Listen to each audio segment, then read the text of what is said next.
Hello मेरे प्यारे learners, मेरा नाम है मन सिंह और आज के इस वीडियो में हम जिस टॉपिक पर बात करने वाले हैं वो है pure rolling on inclined plane. इसके जस्ट लास्ट लेक्चर में हमने ये बहुत ही अच्छे से समझ लिया कि प्योर रोलिंग एक्चुअल में होती क्या है। अगर आपने वो वीडियो नहीं देखा है तो आप जो है लास्ट लेक्चर को देख के आइए, तो फिर चीजें जो है और भी बेहतर वे में आपको समझ आएंगी इस लेक्चर में। ठीक है, अब अगर मैं थोड़ा सा रिकॉल कराने की कोशिश करूं तो हमने ये देखा था कि अगर एक रिजिड बॉडी है जो कि किसी सरफेस पर मोशन कर रही है, तो यहां पर हमें क्लियरली दिख रहा है कि ये आगे जा रही है किसी ट्रांसलेशनल वेलोसिटी v से और ये रोटेट होते हुए भी जा रही है with certain angular velocity omega. ठीक है, और हमने इसी प्रकार के मोशन को क्या बोल दिया था कि ये एक रोलिंग मोशन है। ठीक है, और प्योर रोलिंग कब कहलाएगी ये मोशन? ये जब इस बॉडी का जो बॉटम मोस्ट पॉइंट जो कि सरफेस के कांटेक्ट में है और इस बॉडी के कांटेक्ट में है, वो पॉइंट अगर रेस्ट पर है तो फिर मैं बोल दूंगा कि ये बॉडी जो है ना वो प्योर रोलिंग मोशन परफॉर्म कर रही है।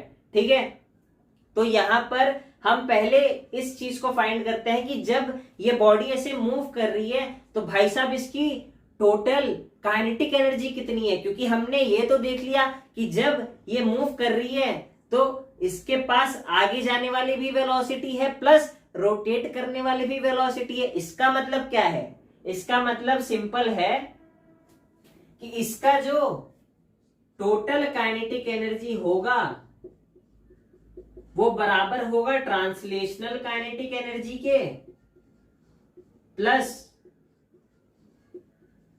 Rotational kinetic energy. ठीक है, ऐसा क्यों? क्योंकि वो मोशन से हमें क्लियरली दिख रहा था वो बॉल जो है आगे भी जा रही थी प्लस जो है रोटेट भी कर रही है, तो इस वजह से उसके पास दो काइनेटिक एनर्जी का कंट्रीब्यूशन है, एक तो ट्रांसलेशनल काइनेटिक एनर्जी और रोटेशनल काइनेटिक एनर्जी। ठीक है, अब देखिए ट्रांसलेशनल काइनेटिक एनर्जी हमें पता है हाफ एम वी स्क्वायर होती है और रोटेशनल काइनेटिक एनर्जी होती है हाफ आई ओमेगा स्क्वायर, जहां पर आई क्या है? उस बॉल का मोमेंट ऑफ इनर्शिया। ठीक है, तो यहां पर ये मेरी टोटल काइनेटिक एनर्जी है। अब देखिए अगर आप पिछले लेक्चर्स को रिकॉल कर सके तो आपको ये रिलेशन याद होगा कि हमारे पास जो है एक रिलेशन होता है जो कि रेडियस ऑफ जाइरेशन और मोमेंट ऑफ इनर्शिया को करेक्ट करता है और उसे हम कहते हैं क्या? M k square, I is equal to m k square, जहां पर के क्या है? रेडियस ऑफ जाइरेशन है। ठीक है, तो इसे ही मैं वहां पर पुट करने वाला हूं। और क्योंकि हम इस बार किसकी बात कर रहे? प्योर रोलिंग मोशन की बात कर रहे, तो हमें एक और रिलेशन याद होना चाहिए कि v बराबर ओमेगा आर होता है। ठीक है, जहां पर r क्या है? उस बॉल का रेडियस है, कैपिटल आर हमने उस बॉल का रेडियस माना हुआ है। ठीक है, तो टोटल काइनेटिक एनर्जी यहां से कितनी हो जाएगी?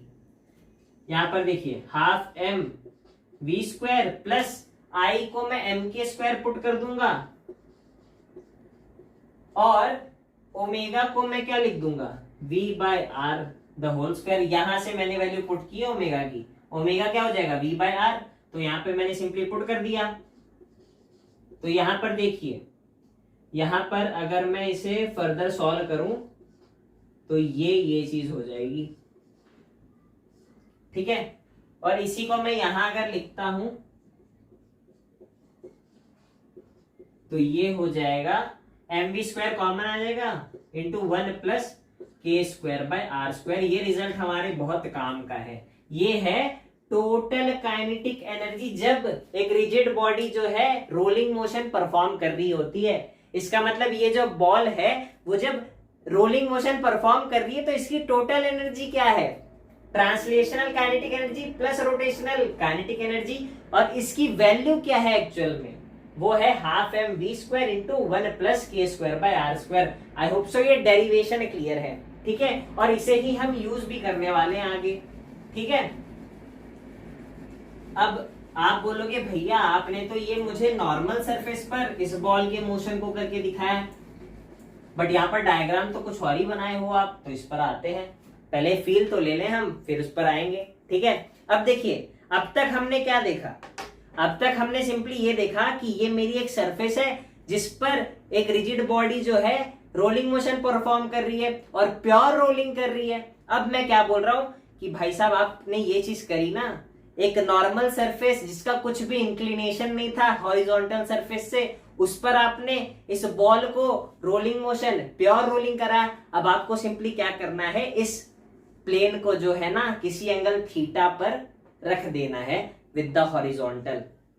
ठीक है, तो ये क्या हो गया, ये एक्चुअल में इंक्लाइंड प्लेन हो गया है जो कि किसी एंगल थीटा पर इंक्लाइंड है विद द हॉरिजॉन्टल सरफेस। और वही कंसेप्ट हम डील करने वाले pure rolling on inclined plane. ठीक है, अब देखिए यहां पर अगर मैं बात करूं इस केस में हम क्या करने वाले हैं, इस केस में हम जो है इस बॉल को यहां से रिलीज करेंगे। ठीक है, मीन्स रिलीज करने का मतलब क्या, इंडिकेशन क्या, इसकी इनिशियल वेलोसिटी भाई साहब होगी 0।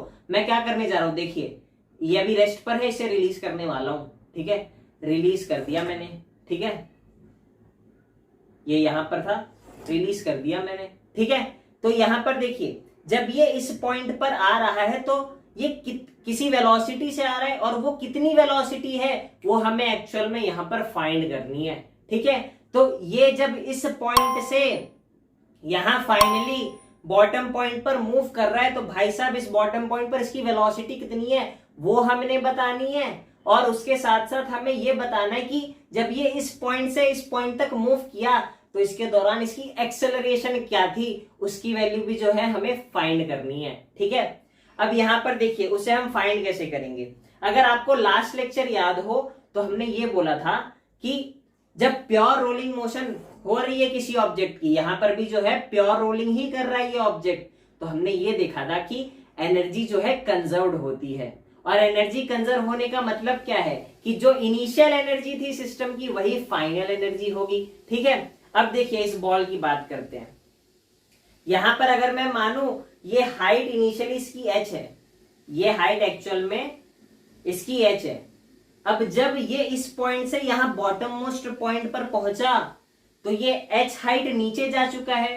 मीन्स देखिए यहां पर इसकी कुछ सर्टेन पोटेंशियल एनर्जी थी, बट देखिए जैसे ही ये नीचे आया यहां पर देखिए इसकी पोटेंशियल एनर्जी लॉस हो गई, क्योंकि देखिए अब हाइट की वैल्यू 0 हो गई ना, क्योंकि हमने जनरली ये पढ़ा है कि पोटेंशियल एनर्जी क्या होती है, mgh होती है, और हाइट 0 हो गई तो पोटेंशियल एनर्जी 0 हो गई। इसका मतलब क्या है, इनिशियली पोटेंशियल एनर्जी थी इसके पास, बट वो जो है लूज हो गई और किसी और एनर्जी में कन्वर्ट हो गई। और एनर्जी में क्यों कन्वर्ट हो गई, क्योंकि एनर्जी तो कंजर्व्ड है, प्योर रोलिंग का सिनेरियो है, और हमने ये देखा है कि प्योर रोलिंग के सिचुएशन में एनर्जी कंजर्व्ड रहेगी। मींस इनिशियली जो एनर्जी थी वही जो है सिस्टम की फाइनल एनर्जी भी रहेगी। इसका मतलब क्या है, अगर पोटेंशियल एनर्जी इनिशियली था, अब पोटेंशियल एनर्जी 0 हो चुकी है, मींस एनर्जी किसी दूसरे एनर्जी के फॉर्म में कन्वर्ट हुई है, सिस्टम से लूज नहीं हुई है। तो वो किस फॉर्म में कन्वर्ट हुई है, देखिए यहां पर इनिशियली वेलोसिटी कुछ नहीं थी, बट यहां पर जब हमने ये देखा, हमने इसे रिलीज किया तो हमें ये दिखा कि ये किसी वेलोसिटी से नीचे आ रहा है। इसका मतलब क्या है, जो इसकी लॉस इन पोटेंशियल एनर्जी है वो इसके गेन इन काइनेटिक एनर्जी में एक्चुअल में हुई है। मींस जो इसने पोटेंशियल एनर्जी लॉस करी, मींस ये बॉल ने यहां से यहां ट्रेवल करने में जो पोटेंशियल एनर्जी लॉस करी वो एक्चुअल में कन्वर्ट हो गई इसके काइनेटिक एनर्जी में, और जिस वेलोसिटी v से ये एक्चुअल में इस पॉइंट पर नीचे आ रहा है। ठीक है, तो यहां पर हम जो है एनर्जी कंजर्वेशन अप्लाई कर सकते हैं। ठीक है, तो अप्लाई करते हैं कि इनिशियल एनर्जी जो है is equals to final energy system की। ठीक है, और ये डायग्राम तो आप सभी को क्लियर हो चुका होगा, वही चीज जो मैंने फील कराई वही है। इनिशियली ये जो है इनिशियली इसकी वेलोसिटी 0 है, और ये जो है किसी वेलोसिटी v पर ये अपने बॉटम मोस्ट पॉइंट पर आ रहा है। ठीक है, और ये डिस्टेंस एक्चुअल में आपको d दे रखी है, और ये हाइट h तो मैंने बता ही दिया था। ठीक है, अब इनिशियल एनर्जी क्या है, इनिशियल एनर्जी है mgh।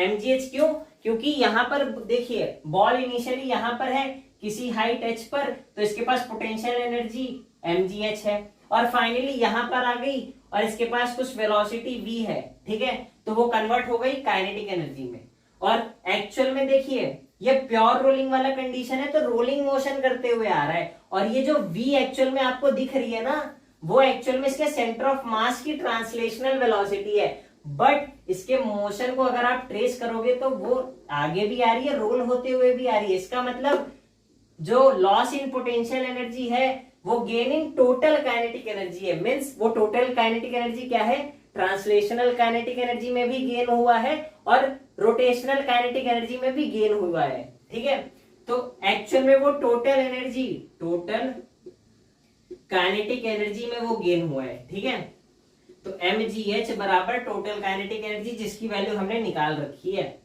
तो ये क्या हो गया, half mv² into 1 plus k²/r²। ठीक है, अब देखिए यहां पर m से m कटेगा, ठीक है, और यहां पर देखिए v² यहां पर ही रखते हैं हम, इसको यहां पर लेकर जाते हैं, तो ये पूरा मल्टीप्लीकेशन में था, ये पूरा टर्म वहां जाएगा तो डिनोमिनेटर में आ जाएगा। हाँ, और यहां पर देखिए ये 2 यहाँ डिवीजन में था, वहां जाएगा तो मल्टीप्लीकेशन में आ जाएगा, और यहां बचा v²। तो फाइनली v की वैल्यू जो आई है मेरे पास, वो आई है √2gh अपॉन 1 प्लस k²/r²। ये मेरी वेलोसिटी है, जिस वेलोसिटी से एक्चुअल में ये बॉटम मोस्ट पॉइंट पर रीच होगा। ठीक है, तो यहां पर हमारे पास फाइनली वेलोसिटी इसकी निकल कर आ गई है। मींस जब ये d डिस्टेंस ट्रेवल करेगा तो इसकी फाइनल वेलोसिटी एक्चुअल में क्या होगी, उसकी वैल्यू हमारे पास आ चुकी है। ठीक है, अब यहां पर आगे बढ़ते हैं। देखिए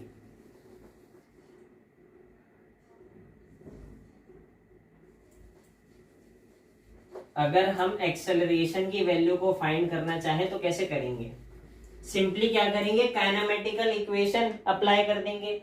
मैं यहां पर फिर से उस v की वैल्यू को लिख लेता हूं जो कि हमारे पास आई है। ठीक है, और यहां पर देखिए ये ट्रायंगल में अगर मैं साइन थीटा की वैल्यू निकालूं तो क्या आ जाएगा, अपोजिट अपॉन हाइपोटेनियस, तो ये आ जाएगा। तो यहां से d की वैल्यू क्या आ जाएगी, h अपॉन साइन थीटा। देखिए हो सकता है आपको जो है सिर्फ ये हाइट h दे रखी हो, तो आपको ये d को जो है एक्चुअल में सब्स्टिट्यूट करना पड़ेगा। क्यों, क्योंकि देखिए जब मैं ये पॉइंट से ये पॉइंट तक काइनेमेटिकल इक्वेशन अप्लाई करूंगा तो क्या लिखूंगा, v² = u² + 2as। ठीक है, और यहां पर देखिए ये s क्या है, ये डिस्प्लेसमेंट, और इनिशियल वेलोसिटी तो 0 है, फाइनल वेलोसिटी ये v², 2 इंटू एक्सेलरेशन हमें फाइंड करना है इंटू ये डिस्टेंस d है। ठीक है, अब d को हमें h के टर्म्स में लिखना है, तो मैं क्या लिख दूंगा, 2a into h upon sine theta. ठीक है, और यहाँ v²। ठीक है, अब v² की वैल्यू अगर फाइंड करनी है तो इस पूरे टर्म का मुझे बस स्क्वायर कर देना है। मीन्स ये स्क्वायर रूट वाली चीज हट जाएगी, तो क्या आ जाएगा, 2gh अपॉन 1 प्लस k²/r²। ठीक है, is equals to 2ah upon sine theta. अब यहां पर देखिए h से h कटेगा, 2 से 2 कटेगा, और ये साइन थीटा यहाँ डिनोमिनेटर में, तो यहां जाकर मल्टीप्लाई हो जाएगा। तो फाइनली a की वैल्यू जो निकल कर आएगी वो आएगी g sine theta upon 1 plus k²/r²। तो फाइनली यहां पर मेरे पास एक्सेलरेशन भी आ चुका है, वेलोसिटी तो हमने फाइंड कर ही ली थी। इसका मतलब क्या है, जब एक बॉल या फिर कोई रिजिड बॉडी यहां पर अगर ये प्योर रोलिंग मोशन करती है इंक्लाइन प्लेन पर, तो उसकी जो फाइनल वेलोसिटी की वैल्यू होगी ना, ट्रांसलेशनल वेलोसिटी, उसकी वैल्यू होगी √2gh। h क्या है, ये हाइट है, और डिवाइड में 1 प्लस k²/r²। ठीक है, और यहां पर अगर मैं बात करूं जो इसका एक्सेलरेशन होगा थ्रू आउट द मोशन, उसकी वैल्यू होगी g sine theta upon 1 plus k²/r²। आई होप सो डेरिवेशन क्लियर है, कैसे वैल्यू को हमने फाइंड किया वो चीज क्लियर है। ठीक है, और यहां पर हमें जो है एक और चीज डिस्कस करनी चाहिए कि रेशियो क्या आता है, translational kinetic energy, rotational kinetic energy और रोलिंग मोशन का काइनेटिक एनर्जी। ठीक है, देखिए सिर्फ अगर ट्रांसलेशनल काइनेटिक एनर्जी की बात करूं तो उसका फॉर्मूला क्या होता है, हाफ एम वी स्क्वायर। फिर अगर मैं सिर्फ रोटेशनल काइनेटिक एनर्जी की बात करूं तो उसकी वैल्यू क्या होती है, हाफ आई ओमेगा स्क्वायर। इसको अगर मैं और मॉडिफाई कर लिख दूं तो क्या हो जाएगा, आई की value m into k square, ये v square by are square हो जाएगा। तो बेसिकली यहां पर वैल्यू कितनी आ जाएगी, m k square v square by are square. ठीक है, अभी हम इसकी वैल्यू को सब्स्टिट्यूट करेंगे। ठीक है, और यहां पर ये तो ट्रांसलेशनल काइनेटिक एनर्जी आ गई, ये रोटेशनल काइनेटिक एनर्जी आ गई। अब मैं रोलिंग मोशन के दौरान काइनेटिक एनर्जी लिखूंगा जो कि एक्चुअल में होती है total kinetic energy which is combination of translational kinetic energy as well as rotational kinetic energy. और उसकी वैल्यू क्या आएगी, उसकी वैल्यू आएगी half M we square into 1 plus के स्क्वायर बाय आर स्क्वायर। ठीक है, अब यहां पर देखिए, इस चीज को मैं रफ कर देता हूं, ये चीज तो अब आप सभी को क्लियर हो गई होगी। ठीक है, ये फील दिलाने के लिए था मेरे पास एक्चुअली में, और इसको भी मैं हटा ही देता हूं, फील तो आ ही चुका होगा आप सभी को। अब देखिए,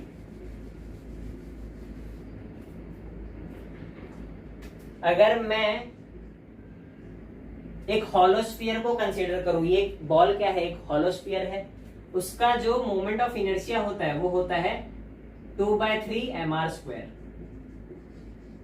ठीक है, और ये बराबर होता है m इंटू के स्क्वायर के। तो इसका मतलब क्या है, m इंटू के स्क्वायर की जगह जो है मैं ये वैल्यू को भी पुट कर सकता हूं। ठीक है, अभी हम निकालते हैं इन तीनों का रेशियो।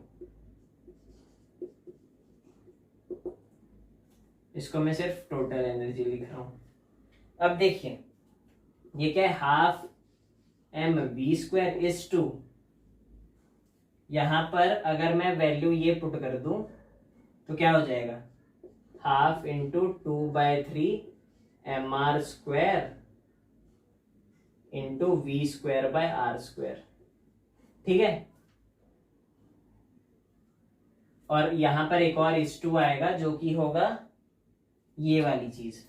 अब यहां पर अगर मैं के स्क्वायर बाय आर स्क्वायर निकालना चाहूं तो सिंपली निकाल सकता हूं। यहां पर देखिए, ये एम से एम कट जाएगा, के स्क्वायर यहां रखूंगा, आर स्क्वायर यहां जो है डिनोमिनेटर में चला जाएगा, तो के स्क्वायर बाय आर स्क्वायर आ जाएगा मेरे पास, और उसकी वैल्यू क्या होगी, 2/3 होगी। ठीक है, तो डायरेक्टली पुट कर दूंगा के स्क्वायर बाय आर स्क्वायर की जगह में 2/3। तो यहां पर देखिए क्या हो गया, half M we square into 1 plus 2/3। अब देखिए, इसको मैं फिर से लिख रहा हूं,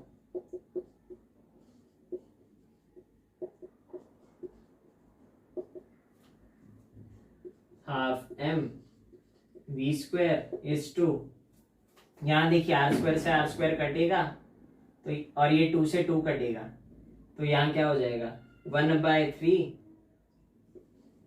एम इंटू वी स्क्वायर, और यहां पर देखिए, यहां पर हो जाएगा हाफ, ये देखिए अगर एलसीएम लूंगा तो क्या हो जाएगा, 3 + 2/3, तो 5/3 हो जाएगा ये चीज, into 5m we square bye 3। अब देखिए, यहां पर एम वी स्क्वायर सब में से कॉमन आएगा और वो कट जाएगा, तो बचेगा क्या, सिंपली मेरे पास ये चीज बचेगी। ठीक है, और ये सबका एलसीएम कितना होगा, 6 होगा, तो 6 से सबको मल्टीप्लाई कर दूंगा तो 3:2:5 आ जाएगा। इसका मतलब क्या है, जो ट्रांसलेशनल काइनेटिक एनर्जी है, जो रोटेशनल काइनेटिक एनर्जी है, और जो total kinetic energy of rolling motion है, उनका रेशियो क्या है, 3:2:5। इसका मतलब क्या है, अगर मैं इंडिविजुअल कंट्रीब्यूशन निकालने की कोशिश करूं कि इस बॉल के मोशन में रोटेशनल काइनेटिक एनर्जी कितना % है और जो हमारा ट्रांसलेशनल काइनेटिक एनर्जी है उसका कितना % है, तो उसे फाइंड करते हैं। तो देखिए, ट्रांसलेशनल काइनेटिक एनर्जी क्या हो जाएगा, 3/10। अब भैया ये कैसे निकाल दिया, 3/3 + 2 + 5, सिंपल है ये चीज। ठीक है, और इंटू 100, तो ये कितना हो जाएगा, 30% ट्रांसलेशनल काइनेटिक एनर्जी। और यहां पर देखिए रोटेशनल काइनेटिक एनर्जी क्या हो जाएगा, 2/10 इंटू 100, तो ये कितना हो जाएगा 20%। और टोटल एनर्जी, या फिर इसको टोटल एनर्जी लिख रहा हूं, जो कि कंट्रीब्यूशन है किसका, translational kinetic energy plus rotational kinetic energy. तो यहां पर देखिए ये कितना हो जाएगा 5/10 इंटू 100, जो कि हो जाएगा 50%। ठीक है, अब देखिए यहां पर अगर मैं बात करूं तो यहां पर ये चीज आपको समझ आनी चाहिए कि ये ट्रांसलेशनल काइनेटिक एनर्जी कितना है 30%, ये रोटेशनल काइनेटिक एनर्जी कितना है 20%, और ये जो एनर्जी है वो इन दोनों का कॉम्बिनेशन है। ठीक है, तो यहां पर अगर मुझे ये फाइंड करना है कि इसमें ट्रांसलेशनल काइनेटिक एनर्जी का कंट्रीब्यूशन कितना है, तो मैं क्या करूंगा 50 minus translational kinetic energy, sorry rotational kinetic energy, तो यहां पर 30% क्या आ जाएगा, इस टोटल रोलिंग मोशन की एनर्जी में 30% जो प्रेजेंट है वो है मेरा ट्रांसलेशनल काइनेटिक एनर्जी, और जो 20% प्रेजेंट है वो है रोटेशनल काइनेटिक एनर्जी। तो फिर टोटल कंट्रीब्यूशन 100% में से जो ट्रांसलेशनल काइनेटिक एनर्जी का है वो है 60%, और जो रोटेशनल काइनेटिक एनर्जी का है वो है 40%। ये चीज बहुत इंपॉर्टेंट है। ठीक है, एक बार फिर से बताता हूं, देखिए ये कैलकुलेशन तो आप सभी को क्लियर हो गई होगी 3:2:5। ठीक है, फिर मैंने परसेंटेज निकाला, ये है ट्रांसलेशनल काइनेटिक एनर्जी का परसेंटेज, ये रोटेशनल काइनेटिक एनर्जी का, और ये एक्चुअल में रोलिंग मोशन के टोटल काइनेटिक एनर्जी का परसेंटेज है। और वो काइनेटिक एनर्जी के अंदर एक्चुअल में ये दोनों काइनेटिक एनर्जी प्रेजेंट है। हाँ भैया ये बात तो सही बोल रहे हो। अब देखिए ये अगर 50% है तो इसमें क्या है 50% में ट्रांसलेशनल भी है रोटेशनल भी है, तो मुझे रोटेशनल को अगर मैं सब्ट्रैक्ट करूंगा तो मुझे ये पता चल जाएगा कि ट्रांसलेशनल कितना है इसमें। तो मैंने क्या किया, इसमें रोटेशनल को सब्ट्रैक्ट किया तो ट्रांसलेशनल आ गया, तो 30 + 30 टोटल ट्रांसलेशनल काइनेटिक एनर्जी इस बॉडी के अंदर प्रेजेंट है, और 60 हो गया तो रिमेनिंग कितना बचा 40%, जो कि रोटेशनल काइनेटिक एनर्जी का कंट्रीब्यूशन है। तो आई होप सो ये चीज क्लियर हो गई होगी। ये रेशियो वाली चीज काफी इंपॉर्टेंट थी इसलिए मैंने दोबारा से एक्सप्लेन किया, ये भी जो है क्लियर हुआ होगा। और एक्चुअल में वेलोसिटी जो हमने निकाली और एक्सेलरेशन जो निकाला उसका डेरिवेशन जो है वो भी क्लियर हुआ होगा, और उसकी फील भी आई होप सो आप सभी को आई होगी। तो आज के इस वीडियो में इतना ही। अब मिलते हैं अगले वीडियोस में जहां पर हम जो है रोटेशनल मोशन के जो है क्वेश्चंस को काफी अच्छे से डील करेंगे, उसे टैकल करना सीखेंगे काफी अच्छे से। जो भी कॉन्सेप्ट अब तक हमने पढ़े हैं उन्हें काफी अच्छे से अप्लाई करेंगे और बहुत ही बढ़िया वे में फील के साथ प्रॉब्लम्स को सॉल्व करेंगे। आई होप सो लेक्चर पसंद आया होगा, हर एक चीज जो मैंने एक्सप्लेन की वो समझ आई होगी। अगर कुछ भी डाउट रह जाता है तो आप नीचे कमेंट सेक्शन में मुझसे पूछ सकते हैं। अब मिलते हैं अगले लेक्चर में जहां पर क्वेश्चंस के साथ हम डील करेंगे। अब मिलते हैं अगले लेक्चर में।